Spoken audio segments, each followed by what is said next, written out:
Fractions to decimals part 2. Part 1, we talked about how to write fractions as decimals that had denominators of 10, 100, or 1,000. That was easy for us to do because in our place value chart, we have place values for tenths, hundredths, and thousandths. What about when we have fractions that don't have those denominators? Well, there are a couple of ways that we can do this. One of the easiest ways is, let's say we have a fraction like 1/2. Well, since there's not a tooths place in the place value chart, we can't easily write that fraction as a decimal. What we can do, though, is see if we can rewrite or write an equivalent fraction, a fraction equivalent to 1/2, that does have a place in the place value chart. So, for example, this place in the place value chart is the tenths. So, if we can write 1/2 as a fraction that has 10 for a denominator, then it would be very easy. Well, we can write 1/2, a fraction equivalent to 1/2 that has a denominator of 10. The way we do that is multiplying this fraction by some form of 1 whole, which makes sure that when we multiply 1/2 times 1 whole, we're going to get a half, because when you multiply by 1 whole, you get the same answer. So what can we multiply? We have to ask ourselves, what can we multiply 2 by to get 10? Well, the answer to that is 5.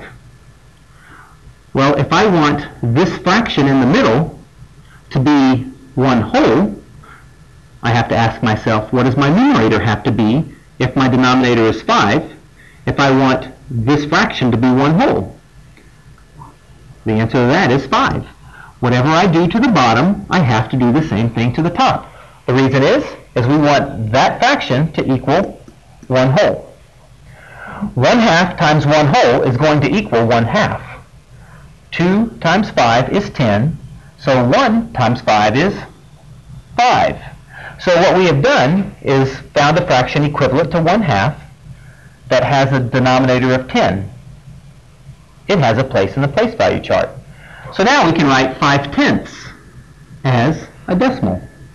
This is the tenths place, and since we have 5/10, we write that 5 in the tenths place. So our answer is 0.5. Let's do another one.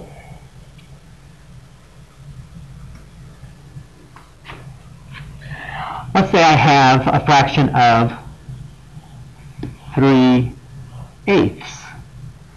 Well, I think about my place value chart and I ask myself, where are the eighths place? Where is the eighths place? Well, here's the tenths place. Here's the hundredths place. There is no eighths place. So what do? Well, I need to rewrite this fraction so that it has a denominator of 10, 100, or 1,000. So I ask myself, can I multiply 8 by some whole number to get to 10? I can't think of anything off the top of my head. So let's try 100. Is 8 times something going to equal 100? Well, again, the answer to that is no. So I ask myself then, is 8 times something equal to 1,000? And I know that 8 times 125 is equal to 1,000. Remembering that I'm trying to find a fraction equivalent to 3/8, I know that I'm multiplying 3/8 by 1 whole so that I can get an equivalent fraction. Because 3/8, remember, the thing to remember is anytime you multiply by 1, you get what you started with. 3/8 times 1 is 3/8. We're just multiplying by a form of 1 that looks a little bit different than that 1.